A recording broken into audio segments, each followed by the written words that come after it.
Nadakip na ang dalawang suspect sa paumaril sa dalawang Japanese sa Maynila.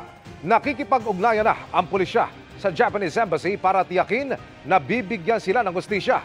Nakatutok si Mariz Umali.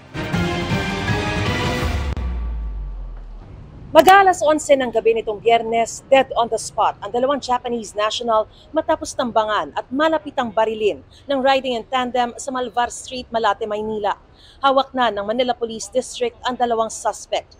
Ang isa ay ang gunman na nahuli sa CCTV na nagtanggal pa raw ng face mask kaya nabunyag ang pagkakakilanlan. Ang isa ay tour guide raw na kasama ng mga biktima sa loob ng taxi. Nakita kasi natin meron tayong mga testigo at meron din tayong mga nakuha ng mga CCTV footages na magtuturo sa kanila. Nakuha na rin ng pulisya ang ginamit na getaway motorcycle ng mga suspect. Base sa CCTV na hawak ng pulisya, bumaba ng taxi ang mga biktima kasama ang tour guide, saka sila binaril at pinagnakawan. Ayon sa Manila Police District, parehong nagtamo ng tama ng bala sa ulo ang dalawang biktima. Matapos ang pananambang, agad na bumuo ng Special Investigation Task Group Malvar ang mga otoridad na tinututukan mismo ng Regional at District Director para masiguro ang mabilisang paglutas sa kaso. At kabilang daw sa motibong kanilang tinitignan, Ito yung tinatawag nating target hit job.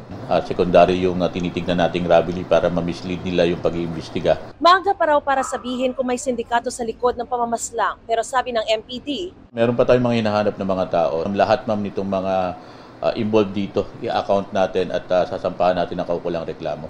Base po ito sa mga ebidensya makakalap natin. posibleng ngayong araw o bukas i-inquest ang mga suspect at sasampahan ng mga reklamong robbery, homicide o murder. Nakikipag-ugnayan na raw ang MPD sa Japanese Embassy at tiniyak na hindi sila titigil hanggat hindi mabibigyan ng hustisya mga biktima. Sa isang pahayag na ipinadala sa GMA News Online, hinimok ng Embahada ng Japan ang kanilang mga mamamayan sa bansa na mag-ingat kasunod ng robbery incident na kinasangkutan ng dalawa nilang kababayan. Nagpaabot din sila ng pakikiramay at kasalukuyang nakikipag-ugnayan sa mga otoridad hinggil sa insidente. Nagbigay na rin daw sila ng suporta sa mga naulilang pamilya ng mga biktima. Nag-abot ng pakikiramay si Manila City Mayor Isko Moreno sa mga pamilya ng mga biktima at nangakong bibigyan sila ng hustisya. Patuloy raw sila makikipagtulungan sa PNP at ibang ahensya upang mapanagot ang mga may sala at mapanatili ang kapayapaan sa Maynila. Para sa GMA Integrated News, Mariz Umali, nakatutok, 24 oras.